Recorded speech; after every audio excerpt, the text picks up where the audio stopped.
Hi, and welcome to my Playhouse and this unannounced live stream. I can see over here at my computer that the stream is up now. I've just finished watching Onky Joe's Playhouse live stream, and so if you're joining from over there, you're very welcome. If you are not getting this live stream, well, I would very much suggest that you hit that like button, subscribe button, and the like button, and the belly thing.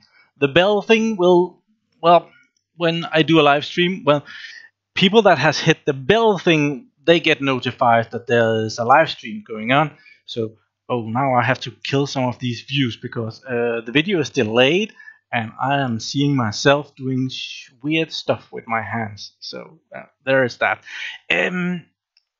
Maybe you have seen the picture on my picture, the thumbnail, and I show a hat. I have it right here. I am not getting any numbers. Is anyone watching except myself? That is kind of not a lot.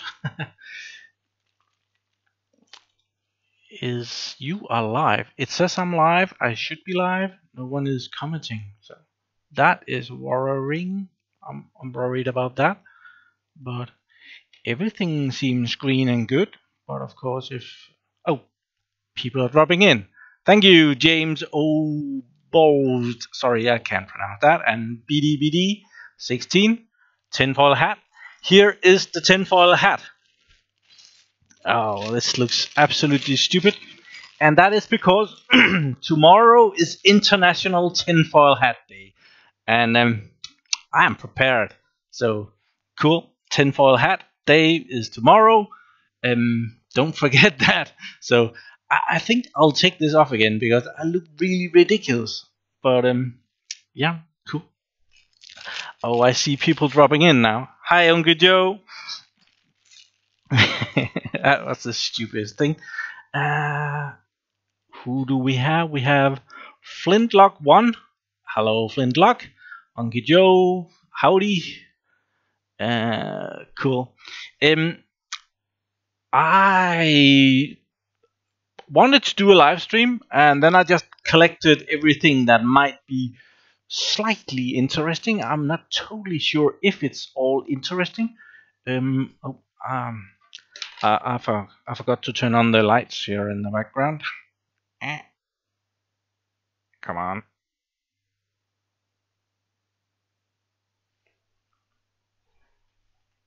There we are. Cool.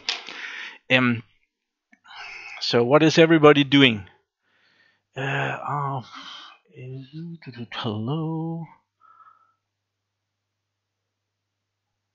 And Unky Joe has been rewatching my IBM server videos, and yeah, he has just ordered an IBM server, the awesome Lenovo X3650 Model 3. So I guess he's getting that one. But I collected stuff.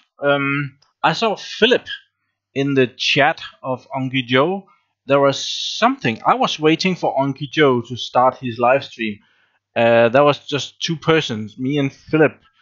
And nothing happened, and I wondered why is this. So I went out and I went in again, and Onky Joe was live streaming, so that wasn't working.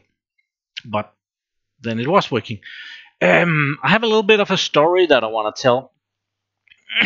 I had a visitor at work here this week. I did a video on this big storage server where I put in a lot of drives. I put in the disk shelf underneath the storage server, and 13 solid state drives also, and we expanded it with an extender, and there was this kind of a battery in there. This is 2 lithium cells like that, and it sits in the bottom of the server, an HP server. That was a DL380 generation 10, and I finally skipped that server over to the dude that is going to be using it, and I have had there has been a lot of problems. I've had to go down there and unplug all the plugs and plug them in again. Bad connection. understandable. Then I had a bad drive in the big drive shelf, so had to have it. No, they just sent the drive, and I was down there exchanging it and shipped the other one back. And then this battery died. Came up with an error. It is set up in HP One View, so it automatically pops in with an error and sends the service request to HP, and HP calls us and tells us that there is a service technician coming by with a new battery for it because the battery unit has faulted. So he came. The first time he came with a wrong battery, which was, well, pretty irritating. So the day after he came with this one, which was the right battery, and we popped that in. And I was talking to this technicians from HP, nice guy, and I was telling him about these 18,650 cells that I'm building the battery bank, and have been getting these from old laptops. And he said, well, I think I have some in the car. So we went out to his car, and apparently HP has a problem with their batteries, because this was from only a few days of collecting batteries for me. So how many are watching right now? I'm curious. I haven't done a live stream in ages. 49 people. Hello, 49 people. Hope you're all doing well.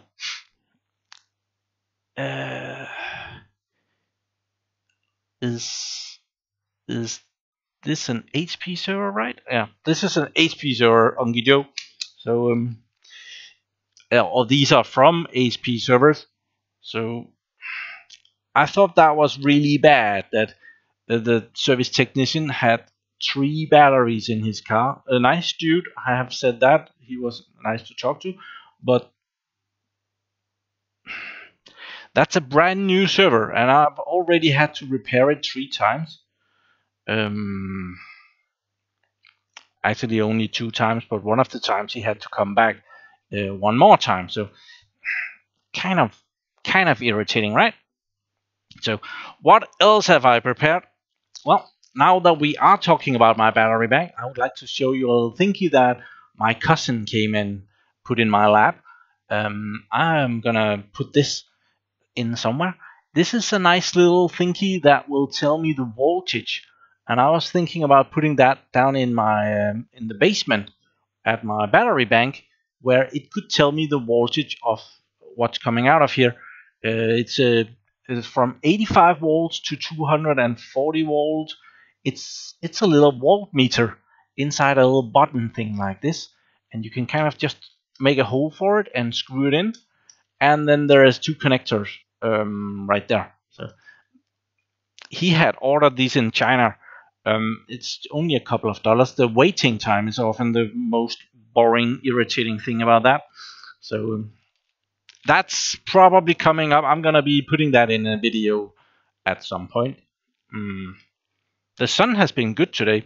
I have actually had the weather has been decent here. It has been bloody cold, but the sun has been shining, so that has been awesome. And that means that my solar collectors, which are up on the roof, has been producing warm water. So for the first time this year, I have had my bath that has 100% been solar heated, and that's a bit late. Normally I can do that in March at some point, but this year it has been late. So is there any good comments? Is anybody writing anything of interest over here? Okay, let's see. What 10G card, PCI card, did I put in my X3650 Model 3s? Oh, I'm pretty sure that in the video of that, I linked the right card in the description.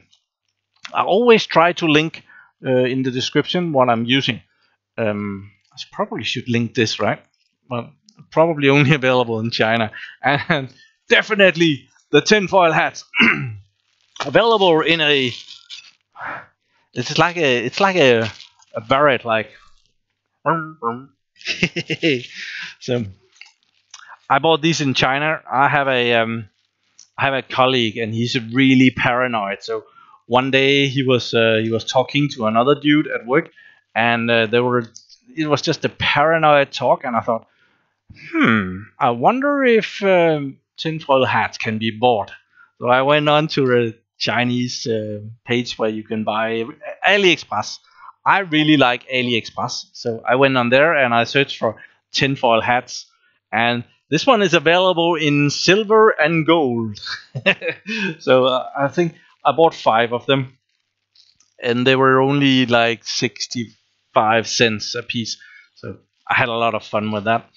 So yeah, that one. Then I have a hard drive here. This is a 500 gigabyte Lenovo slash IBM over there. If there's room for it. And my good buddy Jim has just returned this. It's dead. So I lent it to him, and now he has returned it because it's dead. So I have to check that out in a video, or maybe I'm not sure. I want to see if it's really dead. This is from back 13 March 2010, so it's 8 years old. So well, it might be pretty dead. So anyone else? I'm not nearly as good at this chat thing as Uncle Joe. Good evening, Morten. Good evening. Hey friends. Yeah. Can IBM x3650 take the 8-core processors? Nope. The IBM x3650 Model 3 can take the Intel Xeon 5500 series and the Intel Xeon 5600 series. If you go to the top of the Intel 5600 series, there are 6-core processors available with hyperthreading, so a total of 24 threads in that server. So no 8 cores in that one. I had in the chat of my channel, I had a chat with, I forget his name, but he had bought an Lenovo X3690 X5, and that one is able to take the Intel Xeon 2800 series, 4800 series, and 8800 series, and those are available in up to 10 cores. But they were pretty expensive when they were new. Now they're not that expensive. That's a funny thing. The more expensive a server you go out and buy, the more the price will just... Oh, computer, don't go into sleep mode. You're not allowed to. How dare you? Okay, that happened. Can I power it back on? Go on. I have my laptop over there, which is the opposite way. It's actually over there for me, but and then it needs a password.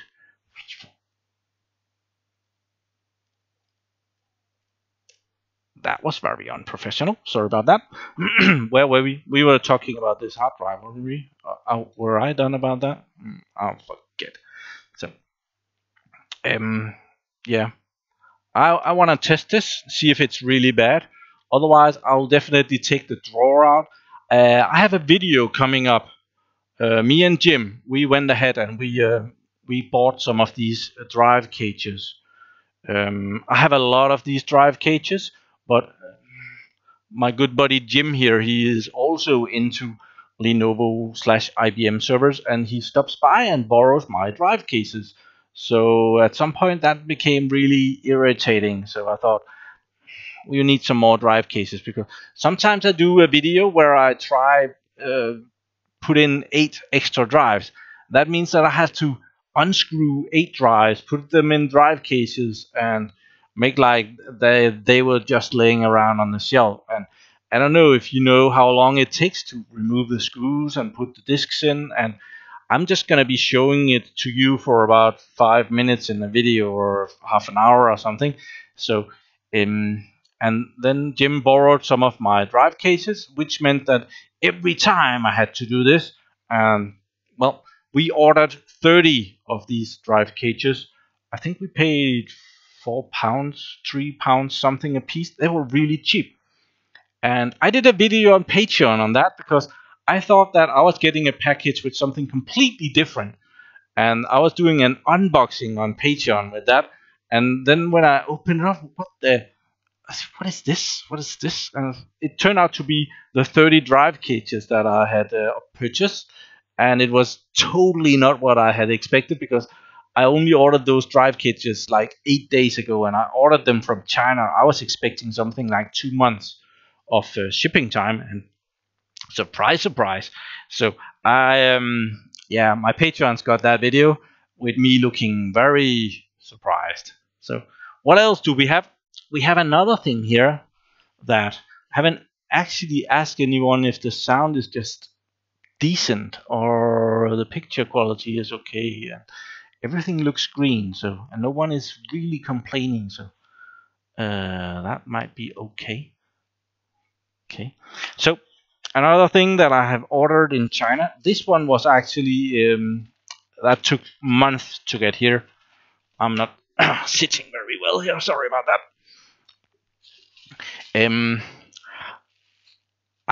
I have done a couple of videos on these cards here, and I got another one. This one is special because it has an M.2 NVMe slot here. It has an M.2 SATA with a SATA connector up here. Then it has a micro or mini SATA connector here. So more or less, this little PCI card here can do 3 hard drives, or an NVMe drive and 2 SATA flash card thingies there. So that one I'm gonna be playing with at some point. I really never got done with that. I wanted to do some more. I think I have this disc laying in my top shelf as well. You might remember that. This was special because inside there is 2 NVMe. No, they're not NVMe. They're M.2 SATA drives in here, and with just a little jumper, you can put those in RAID 0, 1, JOB, and something PM, I think it was called. And this is actually a pretty cool thing. You can plug it in as a normal hard disk, but it also has a everything is turned around here. It also has a USB connector here, so it can output. And I've actually been thinking about using this inside a server. The IBM servers that I use normally has that USB stick for booting on, where you can put a USB stick. It would be pretty awesome to have a spinning. It's not a spinning drive, Morten. It's an SSD.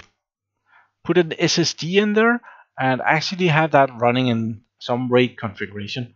So I've been thinking about that. Might be a cool option. That's not it. Oh, that's because I did this one also. That was another M.2. That's actually a real M.2 inside of there. Or is it? I forget. No, that's also just an. It's a real M.2, but it has a SATA interface, and that SATA interface is converted over to USB-C connector. So there is that. So, there is 100 people watching me just rambling along here. YouTube has come up with this. Finally, they have come up with this, that I will be able to read your comments when the video is done. If you are rewatching this video after I have been live, you will be able to see the comments over at the side, and those comments was of course the comments that was typed in during the video recording. I hope no one is being mean over there. Oh, James 7466, I recognize you from Monkey Joe's channel. So hi again. And Tom Meyer, I recognize you. You are a long-time subscriber. I remember you from way back. So hi, and thank you for sticking along with me. Then we had a question here. Can that go in an X3650 Model 1? Are you thinking about this one or this one? The Model 1 does not have a USB stick inside, and the USB sticks that it has is only USB 1 or 1.1. They are deadly slow. I actually bought some of these. I thought that I would want to run ESXi on the Lenovo X3650 Model 1, and I bought these small USB sticks to put in the back of the server. These are 16 gigabytes, and I thought that's genius. But I ended out taking them out again and putting in a regular SAS drive, 300 gigabyte SAS drive, because it took like 20 minutes to boot of this, and ESXi is really small, so this is really slow. And it's not this USB thingy's fault, it's the USB stick in the back of the server that is so slow. So I ended up going back. I have all my toys right here, and this is my Lenovo fidget spinner. I follow Lenovo on Twitter, and they just posted that they had sunglasses. I really want some of those Lenovo sunglasses. They look like they had a beer opener. Maybe we can go see that together, and maybe I can ask you to go see my Twitter account. That would be nice. So let's go to Twitter. I know you can't see right now. I'm just gonna make sure that everything is good. Let's see, notifications. Let's go see where that's not it. Twitter. There we are. And over here we have to press another screen. That one. So yeah, Lenovo has sunglasses. They look to be for kids. I fall under that category any day. So I am. I think when I'm done with this, I'll write them in a letter and ask where to get these sunglasses. So if I haven't deserved them, I don't know who has. So Unky Joe is getting a Lenovo server. That must be reason enough. So back to me. So let's see, Unky Joe. eBay has a ton of these 146 gigabyte drives, $17 each. Yeah, they are really. I think that's this old SAS drives was like 160. The old SCSI drives was 164 gigabytes, and then the new SAS drives has kind of inherited that way of.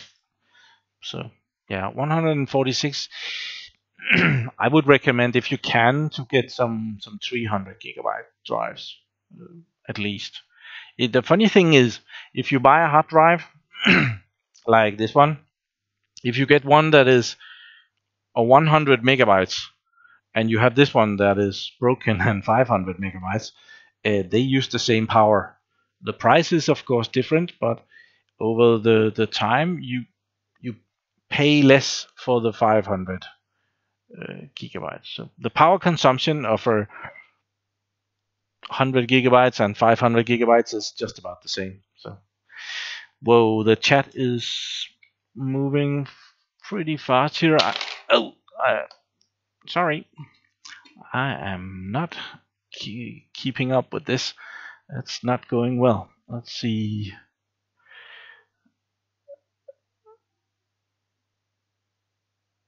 Yeah, James 7466 talks about putting in a USB 2. No, he's just talking about, that USB 2 was not mainstream when the X3650 Model 1 came out. I'm not sure about that, but it's like server hardware is always delayed. It's like you don't see the newest stuff in the servers. Well, you actually do in some brands. I'm just gonna take us. My throat is drying up, so excuse me.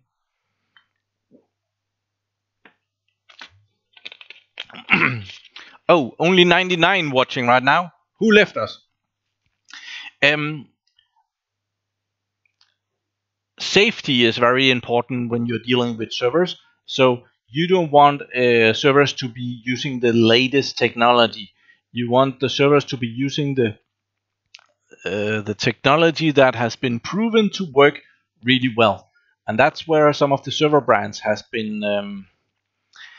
Well, Dell servers, for example, not to waste Anki Joe in any way, but Dell servers has way later technology, newer technology than IBM servers has had in many instances. They are quicker to adopt new technology, and you see that especially in their laptops. I bought laptops from Dell. That's like 15 years ago, and they were really up in front. I have shown my old Dell laptop that I have in my data center. It's the 800. I forget 840 something. It's a black one. It's really cool, but it's a 4:3 monitor, and that monitor was 1600 times 1200, and that was at a time where every other brand were still at 1024 times 768. But Dell, they had the good shit.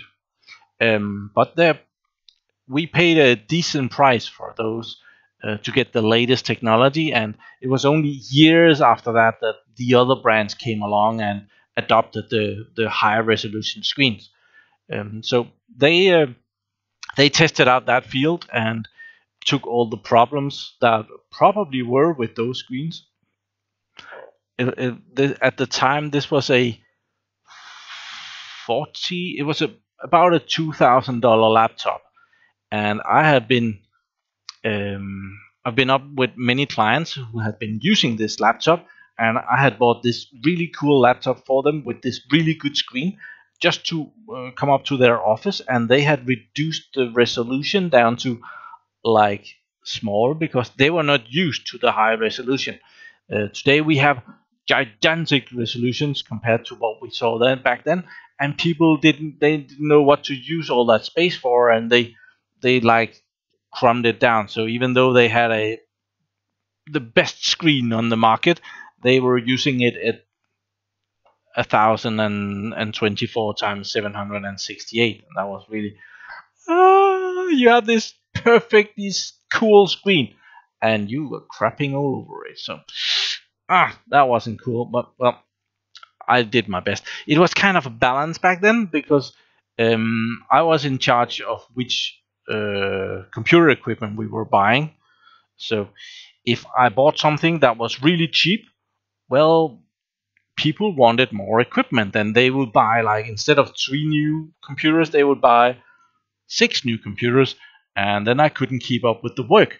So it was like a balance. I had to buy something that was good enough so that there was expensive enough so they wouldn't buy as much. Um, and if I bought the really cheap one, I knew that they were going to be replacing that one maybe a year sooner than if they bought the expensive. Sorry, if they bought the cheap ones, they would be replacing that computer sooner, probably a year before if they bought the expensive one. And this was back when you put one computer in one office, and that computer that was in that office that would go into the next office, and the computer in that office would be going over to this office. So it was pretty normal to deliver one new computer, but had to reinstall 4 or 5, no, 3 or 4 computers. Um, uh, and then that day was gone, right? You had to copy people's files up to the network and put in the new computer and copy stuff down and show them this and that. So yeah, it was a balance. But in servers, you don't want the newest stuff. You want the most stable stuff. Where did I come from with that? Oh, USB. Yeah, so I do believe that USB 2.0 was available back in 2006. I just don't think that it was adopted yet in the server industry, and especially not with IBM servers, which they were IBM servers at the point. So IBM servers was behind on that. Oh, 114 people watching. Oh, that one. Hi. So cool. Um, Redundancy and security is much more important than having the latest stuff. Also, it's much more important for a server to keep running than running as fast as absolutely possible. It's better to have a slow server than no server. You probably know that if you're dealing with servers, you it does give a bit of noise if people has to wait for their server. You get a shitload of crap if it's not working at all. So it's very important. We do a lot of redundancy where I work. Like we have servers that we buy with two power supplies. We have at least two network cards.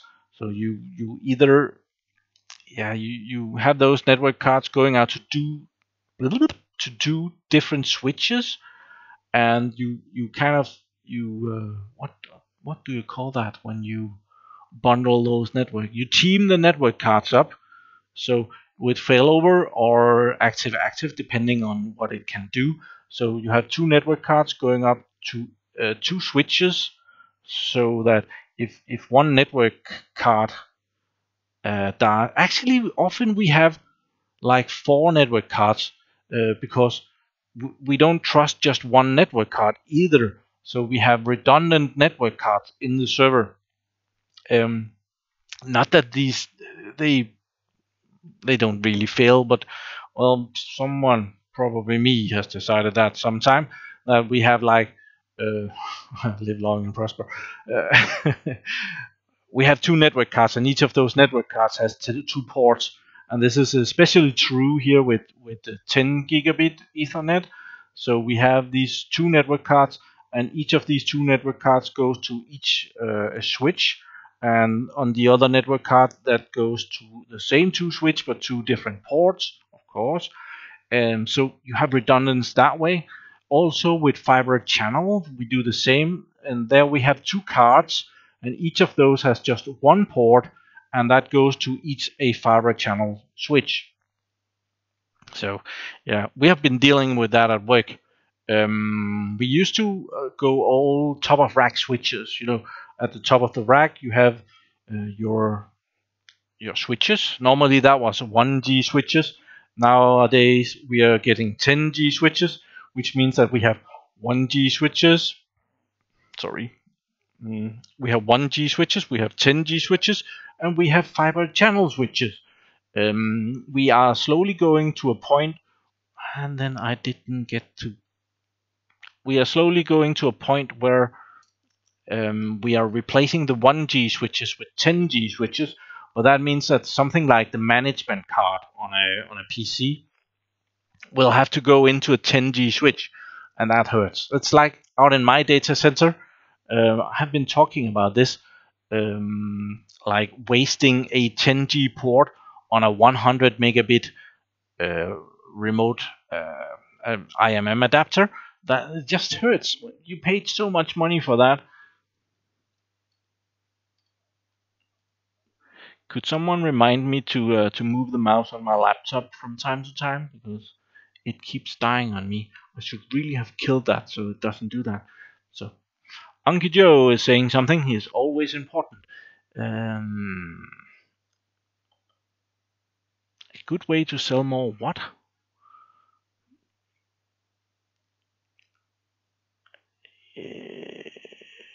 A good way to sell more equipment. Okay. I would have needed to read some of that.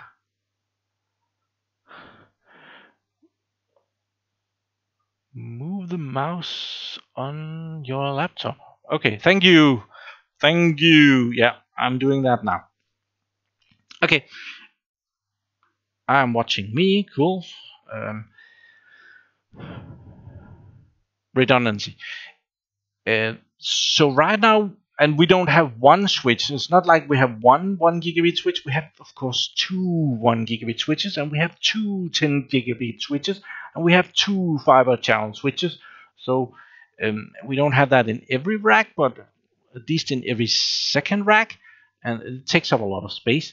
So, but we are going to 10G switches, and that means that something like a copper connector, RSA adapter, IMM, move the mouse, Morten, will have to go into a 10G port, and those ports are still very expensive, and you have to use this SFP plus 2 copper connector converter. I have shown that in a video, and that is I don't think it's that expensive, but it's just wasteful to have that. So, but it's better than to have two 1G switches and two 10G switches in the same rack, and not using all of them. But on the fiber channel front, we have been going over to just having two big fiber channel switches in the data center, each data center, and then cabling out a patch panel to each of the racks. That not each of the racks, every second rack or something like that, have a patch panel there.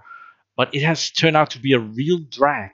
Like before, we had those two top of rack switches in fiber channel, and when you needed a connector, well, you went up to the top of rack switch. But as those ports in the top of rack switches are, let's just call them bloody expensive, especially when you're dealing with branded names. I think we have had Cisco's Brocade switches, we have had Cisco switches, HP. I am not totally sure. We have had IBM switches because I have two of those in my data center on the shelf. But you pay those switches per port, and it can easily be a couple of thousand kroners. That's like probably $300 a port just for the license to open that port. And then you have to put something in it like the SF. That's not an, yeah, that is an SFP, but with a fiber channel SFP, put that in an 8 gigabit or a 16 gigabit. We are using 16 gigabit now. We don't really need to, but we are using that. Future proof. VLAN your IMM adapter and use the 1G connector instead. Yeah, that is doable. I have actually I did the video on the IMM on the X3650 Model 3. That was yesterday, and someone told me what the dedicated and shared port on the IMM really was, and I messed that one up. I thought that when you shared your IMM port, that the IMM port or a new network port would show up into the operating system, but it's actually the other way around, according to what he was writing. I forget, or I didn't take notice of who wrote that, but if you share the connection, it's actually the first network port, and that will then both be network and IMM. So I have to try that at some point, because that means that you could run an X3650 Model 2 and 3 at least. I'm not sure about the Model 1, with just one network connector instead of two. That's half the amount of connectors in the switch. And if I'm also running a 10 gigabit switch, well, it might be a very good option. So I have that in memory, that I have to test that out, because that was a good saving. I like that one. I like saving stuff. Sorry. I think it's time for a Coke break. I think I've told this joke before, but I have to admit that I have both a Coke problem and an alcohol problem. I drink way too much Coke, and my beer becomes too old. So that's a problem. So cheers.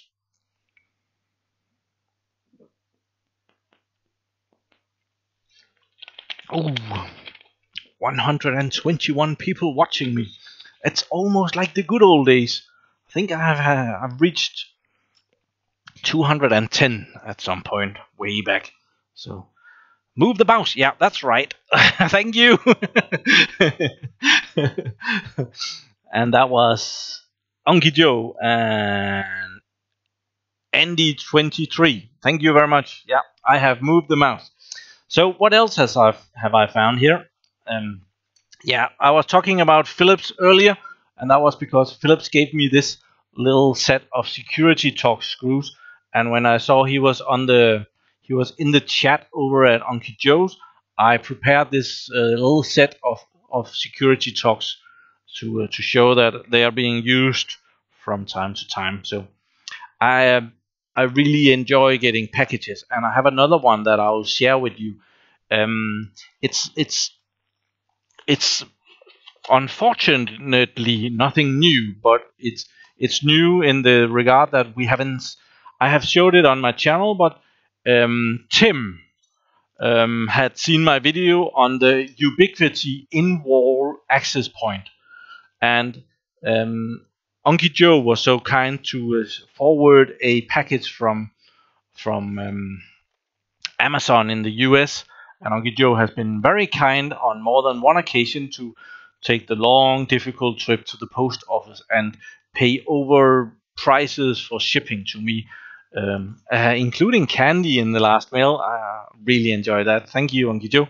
But Tim saw that video, and because I bought an American access point, we don't have the same Wi-Fi channels here in Europe as they have in America. So some of them are a little bit different. So I got a little exclamation mark on my Ubiquity in-wall thing, and he thought that I wouldn't have to live with that.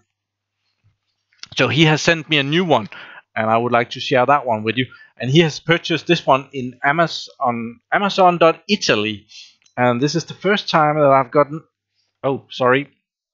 Now I'm confused. It actually says they're Amazon Italy, and over here it says Amazon Spain. So probably one of them. I just heard rumors of that we might be getting an Amazon here in Denmark also. It's probably not going to help anything. But I got a new in-wall Ubiquity Unify there. Unify AC in-wall thingy. This is also not the Pro, but well, can't really blame. The Pro is pretty expensive, but this is a dual radio. It has the normal 2.4 gigahertz, and it has a 5 gigahertz. And we are actually using this right now. It's underneath my desk. If you haven't seen that video where I put this in here, it has been working great. It's still working great. Maybe we could go check it out. I'll just see if I can persuade the computer to show us that, if I can remember my password and all that good stuff. Let's see. IP number 5. It's loading.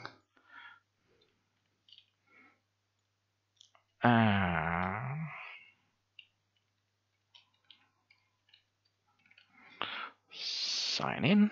Wonder if this will work. It looks good. Don't know if there is anything here I shouldn't show. I'm just gonna check. Looks pretty good. So let's change the view here. So here we have my Unify set up at the moment. Please keep in mind that I have this 2 IP number solution, so I am only seeing half of my setup. Maybe a little bit more than half my setup, but most of my traffic is not going through the Unify thingy here. But over here under devices, I have this in-wall AP. Just remember to move the mouse now that I'm at it. And it has this exclamation mark. And if we click it, it tells us that there is incompatible country settings. So that was kind of it. But it works really great.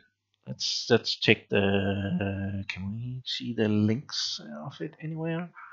Uplink, wired. Yeah, we can see one port there.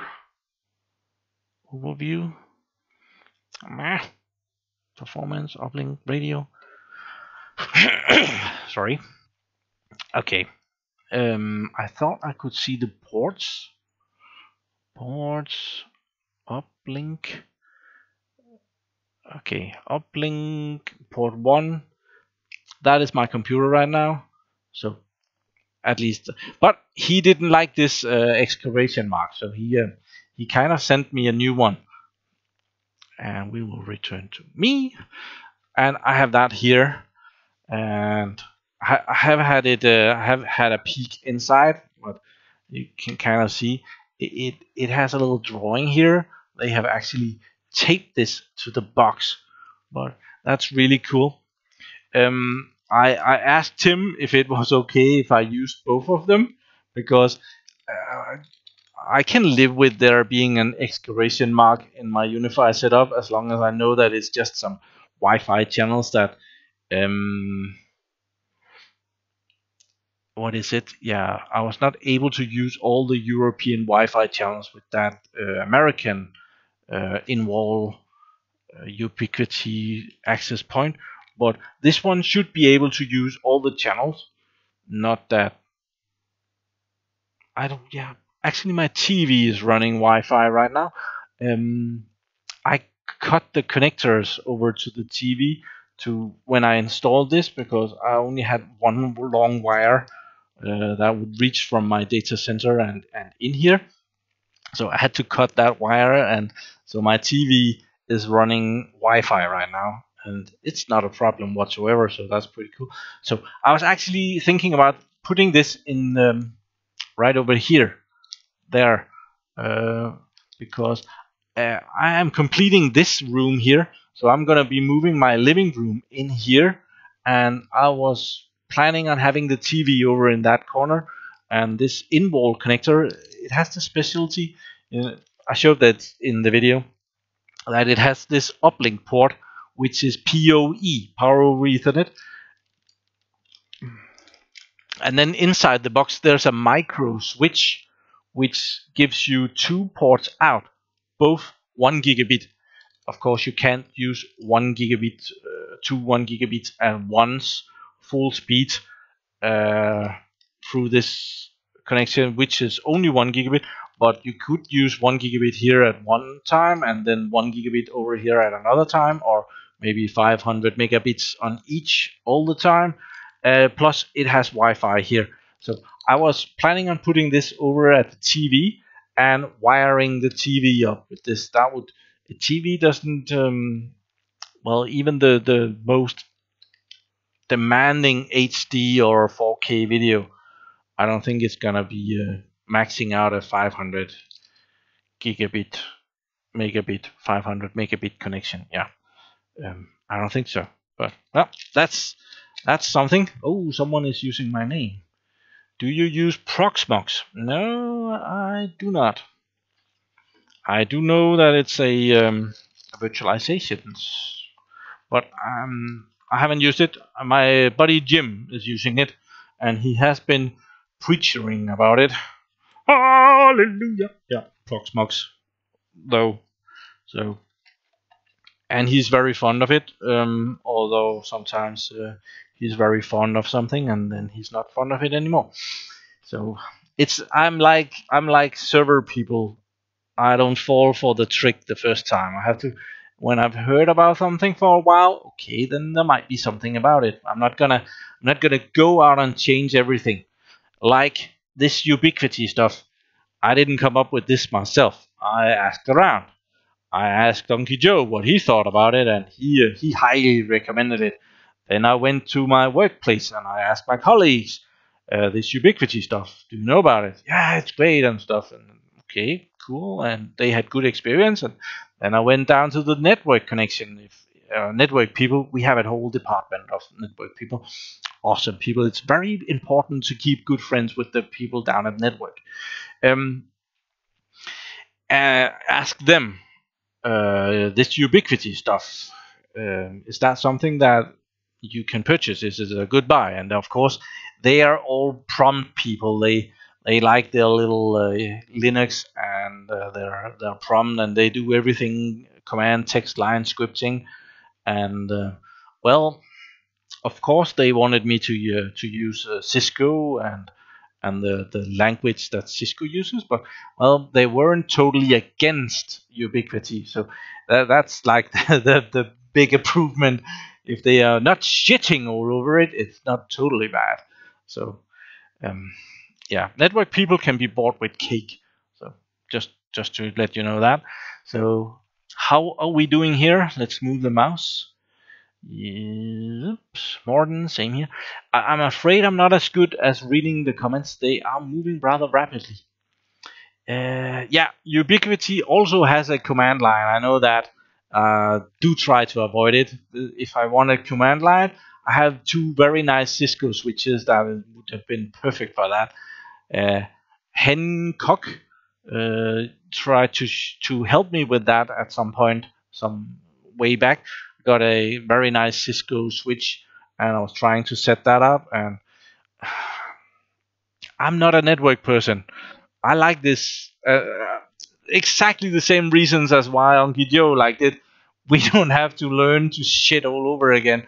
Well, this looks very similar to what we're used to. We can point and click, and they deal with all the crap for us. We don't have to. We have to think, but we don't have to invent the flat plate once again, or the deep plate. We don't have to reinvent everything. We don't have to read that manual to get it working. Actually, did this one come with a manual? I don't remember if I saw that manual. Manual. Guess it didn't. I could just go and get one of those manuals then, and we will see that it's not that big. Just stay put and move the mouse for me, please.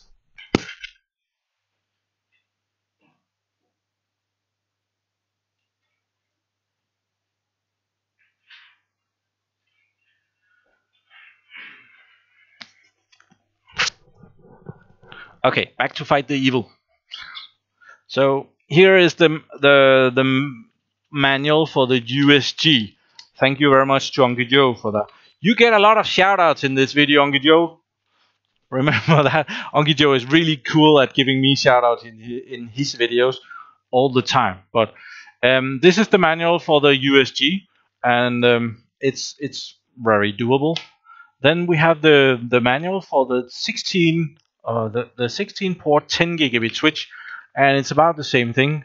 A very grown up A4 page. So there is that. Then there is the manual for the 8 port PoE switch. Oh, I'm leaving now. I can see I have the laptop over here, and it's so much delayed that I just left the room. So okay, here is the manual for the 8 port. Oh, this side is more interesting. 8 port PoE switch, and although the text is pretty small, it's enough to get you going, and it tells you to install the software and all that, and yeah, and you're on your way, and you don't have to learn to code and all that good stuff. So okay, I think I am out of things to show right here.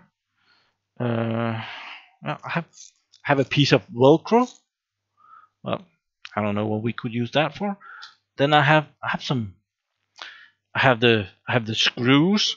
I bought these. This is not self-tapping, but I was doing cable management in one of my previous videos where I broke a drill bit.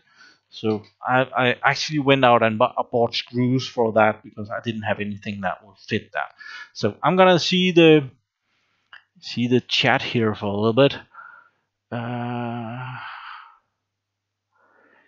Yeah, edge switch. Uncle Joe is talking about an edge switch. Cool. Edge switch is more or less, that's also command line. I know that, for example, the USG, if you want to do very specialized things, you need to go and control it through a command prompt.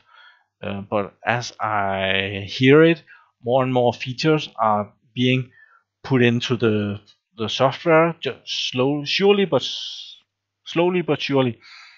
Let's see. We have gaming on PC. I know you from way back. You have been here before.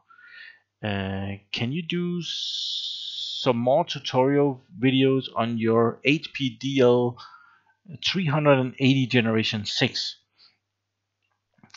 The HP DL 360 Generation 6 it's one of HP's better server, I must admit that. It's about the same as the Lenovo X3650 Model 2. They do about the same thing. I have done a couple of videos on the Generation 6. It has some good features, and it has some other features that I don't. It's like I work with HP servers every day because my boss has decided that that is what we're buying. I do not agree, um, but I don't like them very much. Like uh, this new Generation 10, I've already repaired it 3 times or had service on it 3 times. That's really bothers me. We have I think we have had more service on our HP machines this last year than I have had probably 4 to 6 years on when we were using IBM servers. So, well, it's great for work. I'm not going to be out of work because stuff breaks all the time. So, HP, hardware problems. But, sorry, I'm not going to be dissing all over. HP is, I'm always calling it the second best brand. I like Lenovo servers, I like HP servers, and then I like Dell servers. There are more servers. I know a lot of people like super micro servers. I have never. They are not professional servers in my optics. They're like small business servers. I know that they have some really big servers, but it's yeah, they're not as professional in my mind as the three other brands that I've just mentioned. There's also Cisco has also started to make servers. They are both making servers and they're making blade centers. So those also. Who else? We have some Fujitsu Siemens servers. Um, never got those. I I did the video where I was visiting this computer broker, Nordic Computers, like late last year, and I asked them about it because I really wanted to. I wanted to see one. I wanted to take one apart on a video and show it because we don't have any of those at work. So I thought maybe when I went up there and they had all this computer equipment, maybe I could get my hands on some Fujitsu Siemens servers. And he looked weirdly at me. No, we just throw those out. Okay. So if they can't make any money on them, well, they're probably not worth my time or your time. But well, I would have liked to show you one and get hands on one myself. So, oh, we're coming out on 1 hour. Have I really been chatting along that long? And I have only been reading like a few of these very good comments. Oh, Jason Hill, I know you too. You are also a really long time subscriber, so thank you for stopping by. And we also have probro_NL, and I do believe that you're from the Netherlands. So hello to the Netherlands. Oh, and his DL 380 generation 6 just died. Sorry about that, Jason. Oh, sorry about that, Probro NL, and we have Philip Reiner, and you are asking, Morten, can you please make a tutorial on how to find the right UPS? Would be great. The right one, the right one is the one that you get for really cheap. That's the right one. Yeah, I guess it could be a subject. I've never really thought about it. I have the problem that Here in Denmark, we have some of the world's most stable power. Uh, uh, can anybody remember when I installed that UPS out in my data center? We haven't had a power outlet since, and we hadn't had a power outlet for like 2 years before I got that one. So more or less, when we buy a UPS, we burn out the batteries before it's ever used. That's of course not the case in every country. Uh, I've been dealing with Indian. I have some good friends in India. I've made some feature films, and at some point we were doing business with some people in India that was going to do our visual effects for these films. And I was negotiating with these people, and they could work all week except Tuesday, no, Thursday, and Sunday. And I was like, why Thursday? I could. Sunday is okay. We don't work in weekends here either, but they were okay with Saturday. Why Thursday? Well, it turned out that on Thursday they didn't have power because the power companies in their region of the companies, they rather sell the power to the neighboring region of the country, because they would pay more over there. So they would shut down power over here to sell the power over there. So yeah, some places in the world, power is not as stable as it is here. Uh, yeah, but it's really stable here. Most of the countries that we live around here have really stable power. Denmark and Germany and Belgium and Holland, really stable power. It can be years without a power out. So back to the UPS. Of course, it's important to see how much power do your system use, and how long do I need the system to be running if the power fails. And don't over dimension that too much, and don't under dimension it too much. It really depends on what you want. If you just have a gaming computer and just let's not use a gaming computer. Um,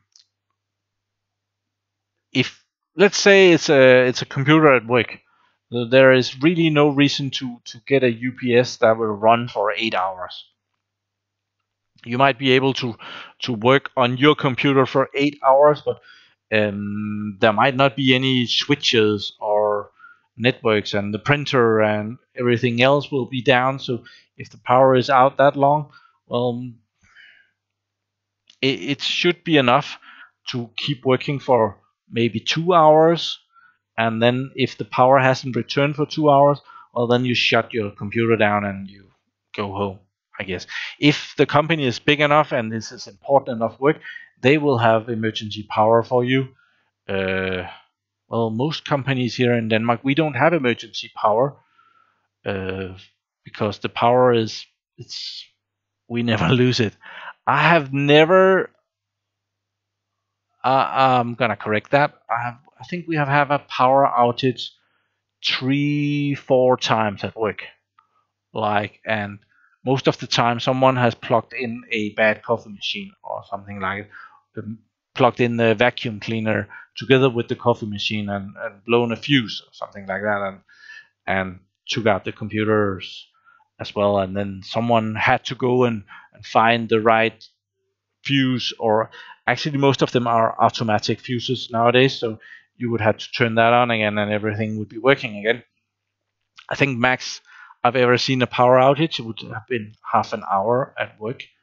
So it's can't really say that's a problem, but it's a good subject. UPS power. Yeah, let's see what everybody else is saying. We have DJ M Rocksoft. For a single PC, the best UPS is also known as a laptop. That is correct. If you're using a laptop, you might not even notice that there has been a power outage, which reminds me to move the mouse. So That's awesome. Uh, yeah, Philip uh, Riener I'm asking for how to calculate the right VA number. Yeah, voltage amps. Um, yeah, it's way easier if you convert it to watts, because you can kind of calculate, or you can measure how many watts your server or machine uses, and then you can also convert the VA in the UPS delivers. You can convert that over to watts, and then you can just compare those two. So if you have they do tend to cheat. Like if you buy a UPS that can do, let's say it can do 1,000 uh, watts, it's not necessarily 1,000 watt hours. It just means that the UPS can deliver a 1,000 watts. It might only be for 5 minutes. So maybe the VAs are a better measurement for that. I'm actually not sure, but it might. I would go for no watt hour volt A. I don't think it. There is no time in that either. So it might be some voltage and some amps, but there is no time. You you can have batteries, and it's only meant for lasting 5 minutes. You might be able to draw 2,000 watts for 5 minutes, and then you might have another UPS where you can only draw 500 watts, but you can run that 500 watts for like hours at an end. So yeah, there is that. So let's see. Anki Joe also APC. Yeah, most UPSs can be managed over the network nowadays. And that's another problem. When you have a UPS, you have to connect it to the computer. You have to install some software on the computer so the UPS can tell the computer, now you're running on UPS power. And at some point, it has to tell the computer, okay, now you're running on UPS power and we're running out of power, so you better shut down. Or at least you can tell it to do that, uh, to to have the operating system shut down in a good way instead of just cutting out. So that's normally a bad thing if you have a UPS with bad batteries. So let's see what everybody else. It's all UPSs. Oh, I haven't even told you the best story. I told that on Patreon. Um, I got this awesome package from Sasha in the UK. It was a big package. There was a some access points. There was a telephone. There was a PoE tough switch, and this tough switch, which was PoE, had been used for delivering 24 volts to a number of devices. And I plugged this 24 volts in. I just took my old switch out and I plugged this new switch in, and I plugged in everything. And I was doing a video on that, and I had posted that on my channel. And at some point I said that it smells burned here, so I unplugged everything, and then we didn't go into that anymore. As at least I don't remember that I went back on that. But it turned out that my router in my bedroom had it hadn't fried the router, but the Wi-Fi part of my router had died. So even though I still had internet connection on the router, I was not able to connect to it on Wi-Fi. It just wouldn't take my password. I did whatever I could. I had the ISP look at it, check out if everything was good, and they couldn't see anything. So I had to go and ask at where I work that I needed, this was dead. I needed a new one, and the ISP was not able. They didn't want to give me one. They were just talking shit, right? They actually told me to go to my IT department and have them check it out. And I went down to, as my colleague. I am also in the IT department, so I don't brag about being in the IT department when I need somebody's help, because then well, it's just weird. Um, so I went into the, we call them mobile support. They're the ones that drive around and fix stuff. And I went into them and said what the ISP has said, and they just laughed at me. You can check that yourself. But it ended out that instead of having a router, and this router that I have from my ISP, it was a router. It was totally locked down. It was like if I wanted to port forward something from outside and to the inside, well, they would charge me 800 Danish kroners. That is about $115 ish for one port forwarding. So I couldn't do anything on that. I'm too cheap to pay that kind of money. I can assure you that. So I couldn't do diddly squat on that router. So I asked if uh, I have a really nice female friend in our IT department that handles all our home connections, and we negotiated that I needed a modem instead, so that I could control and have my own router behind that modem. So I got that last week, and I did a Patreon video on that. Actually, I got that Monday, Tuesday. Yeah, I always confuse Tuesday and Thursday when I have to translate it in my head. Somebody asked me to talk Danish at some point. I think we might as well do that right now, so I could kind of teach you the days in Danish. So there is Monday is Monday, Monday, and Tuesday is tirsdag, and Wednesday is onsdag, and Thursday is like torsdag, and then we have Friday, which is fredag. It's not that far from fredag. And then we have Saturday and Sunday, which is lørdag og søndag. So mandag, tirsdag, onsdag, torsdag, fredag, lørdag, søndag. So if you just repeat that quick after me: mandag, tirsdag, onsdag, torsdag, fredag, lørdag, søndag. And if you can do that, well, you know the problem that I have when I am live translating the days in my head. It's like right and left. I really messed those up. In Danish, that's højre og venstre. And making the right translation and also remembering which is right and which is left is that's some of the really difficult stuff. The numbers are usually not that difficult, but well, some of the other stuff is. So, and if anyone want to be really fluent in Danish, well, we have this tongue twister, and it's you have to say rød grød med fløde. It's a dessert. It's a red cream with it's red pudding with cream. I think is more or less the English translation, but in Danish it's called rød grød med fløde. And it's like we have been teasing about that we don't need border control. We only have borders down to Germany. Every other place we have bridges and stuff. But in Germany, we could just put up a speech recognition box, and if you could say rød grød med fløde, well, you're clearly Danish. So it's just a joke.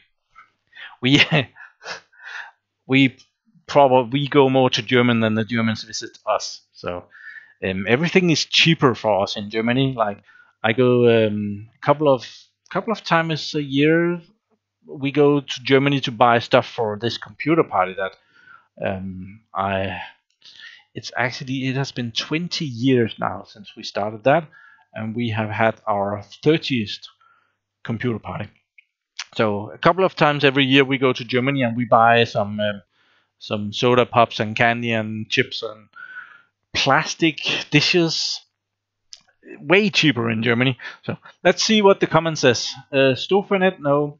My ISP is TDC. If anyone is interested. Big company here in Denmark. Let's see. Christopher When do you upload the next video to the on the MacBook? Yeah, the MacBook. I got a new battery for the MacBook. I was playing with it yesterday. I didn't film it. I had this feeling that I was not gonna get anywhere on the MacBook project, and I was right. So the MacBook, I bought a new battery for it, 379 Danish kroner. It's not bad. It's, what was that? $65 or something? 50, $60. $60 was the battery. So I put that battery in the MacBook, and it was black like the night, nothing whatsoever. Then I thought, well, maybe if I take the MacBook apart. I have also looked at Ross. What is his?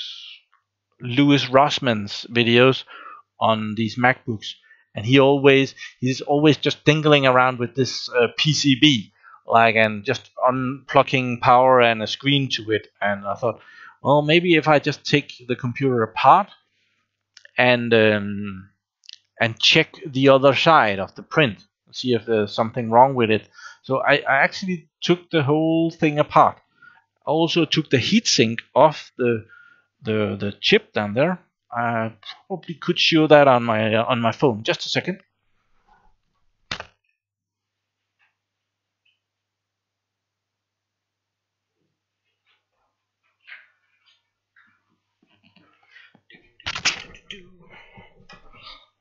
Let's see if there's something I shouldn't show here. Oh, there is a new from Unky Joe. You can kind of see what the. Let's just check if there's nothing bad here. You can kind of see if you. For crying out loud. There, if you have the bell notification on, you can see that it has popped up on my phone that Unky Joe is doing a live stream. That's the top one there. The other ones are people following me on Twitter, which is awesome. Follow me on Twitter. I just like followers. So let's check out the pictures that I took. I thought that maybe I was gonna be using this for something. So I this is not working out well. Too much light. So I took a picture mostly of. Yeah, this is yeah, down here. There we had the graphics chip, and I thought if the graphics chips is fried in this, well, I might need to get a new one. So I took a good picture of that one to be able to see which one it was. And here I have. Oh, and it turns it around. That's stupid. Here I have the board out. And I put some new paste on it, and I put everything back together, and there was the right amount of screws, and nothing had changed. So I don't as until I know what to do with that Mac, I don't think it's worth a video. If I had filmed the things that I did to it yesterday, it would have been from here to here, and nothing would have happened between that. I don't have Louis Rossman's technique drawings there to. I was trying. I did find one fuse that I tested, and that was good. So yeah, I don't have the plans for the Mac things. I don't have the plans for anything. So if you do that every day, it's really easy to make a video like that. But when Louis Rossmann is doing this, he often jumps over important stuff. Like he shows up stuff really close, and then when he's measuring the voltage over something, often you don't see where he's actually measuring. And well, in that way, it's really hard to copy what he's doing. So probably a good way to stay in front of the competition. Okay, what are people saying here? Can you try a USB to VGA if I have an external connector for the MacBook to go to a DVI connector. I did try that off video last week and I got no results. I didn't get any picture on that either. And it's not if the graphics chip is dead, I should get the screen of the backlight of the screen should still come on, is what I've been told. It doesn't, and I have had a flashlight pointing at the screen, and I cannot see that there is any picture that is not being backlighted. So something is wrong with maybe the screen, maybe the electronics that controls the screen. So I am not sure on what to do with that. Then we have a hello live in Slovakia. Okay. Yeah, I got a lot of flag for a video where I happened to say Czechoslovakia, and apparently for the last many years it has been Slovakia and Czech Republic. So yeah, sorry about that. Someone is writing something is in Russian. That's or Greek. I'm not sure. Is that Russian or Greek? Please write English in here. It's unpolite. I'm I'm I'm not talking Danish to you except when I'm teaching you stuff. Use the electronic repair school method. Lewis method. Add amps and see where it's warm. Yeah, it's not always just something that's when you just turn on something, it's not supposed to be warm right away. And if it's something that is on and working well and then it dies, well, then I would have a thermal camera. I could just point a thermal camera and see what is overheating. So maybe it's up in that corner because everything becomes very hot up there. But when I turn it on and nothing happens, I don't think it's the same thing. But I could be wrong. I do see that Louis Rossmann is really good at this. He is also very good at telling you that he's very good at it. Thank you for following me on Twitter, and that was David Meerkans. I'm not sure about that. Are you in the chat as well, David? Why is nobody telling me to move the mouse now? Okay, yeah, Czech Republic and Slovakia. Yeah, I messed that up, and I got like there was at least 3 or 4 comments on that video that yeah, you should be proud of your neighbors. But of course, if yeah, whatever. Und wir haben einen Commenten from auf Deutschland. Guten Tag zu allen meine, I don't know how to say viewers in German. Entschuldigung. Aber ich spreche nur ein bisschen Deutsch. Nicht so viele. And I know it's lousy, sorry about that, but I did try. I had German in school for like 4 years, and I got a really bad grade. And then we have something called 10th grade. And I thought, well, I'm going to go on 10th grade, so maybe I can improve on this really bad grade in German. And I took 1 more year of trying to learn German, and I got the same bad grade. So that was just so many German lessons just wasted. But ja, verdammt, ich weiß das Land.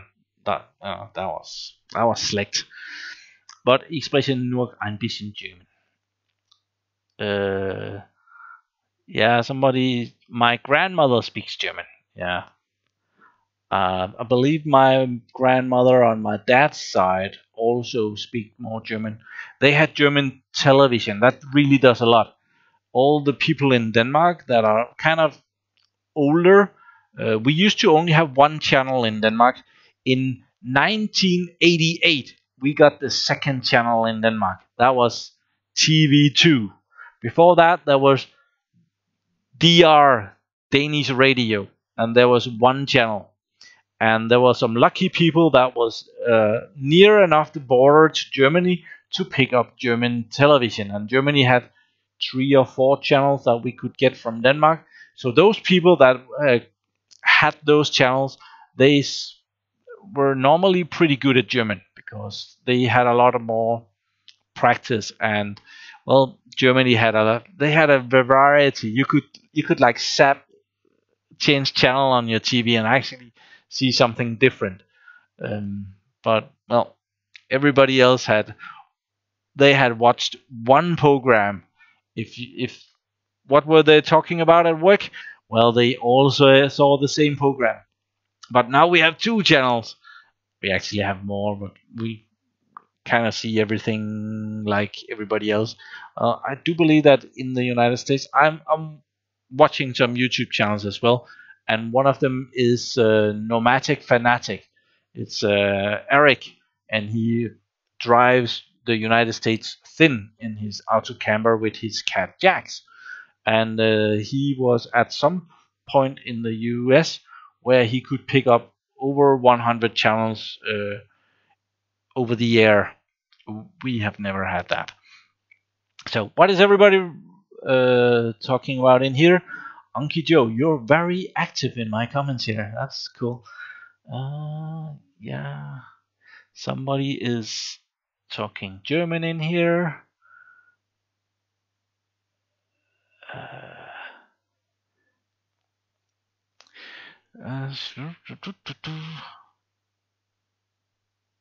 Yeah, my dad watched Kommissar Rex. I think that was a German crimi, uh, criminal investigation series. I'm not sure about that. I don't watch much TV. I watch TV when I'm visiting my mom, and if you talk to my mom, that's not too often. So, yeah, 99 Luftballons. Yeah, that's German music. We don't get much German music up here.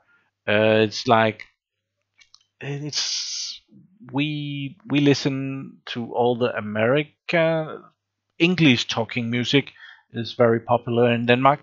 Actually, a lot of Danish artists are also singing in English, so they to Denmark is like we have 5 million people up here that talks English, and I have calculated that, and that is 0.075% of the world's population. So it's not much. So if you want to hit big, well, you can't do it in Danish. So the big singers here, they sing in English. There are of course popular Danish musicians that sing in Danish, but your audience is 5 million people. There's limits to how many will buy that record. Greetings from Germany. That's Entech. Hello, Entech. Guten Tag. How do you say greetings in German? I could probably Google that. Do we need to do that? We need to do that. We need to say greetings.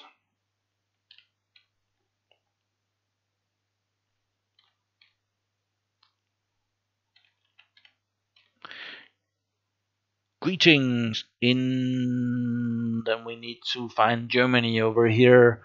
There are so many languages. I think it's German. Yeah. Okay. Is that correct? Gruß. Groß. Gruß. I'm not sure about that.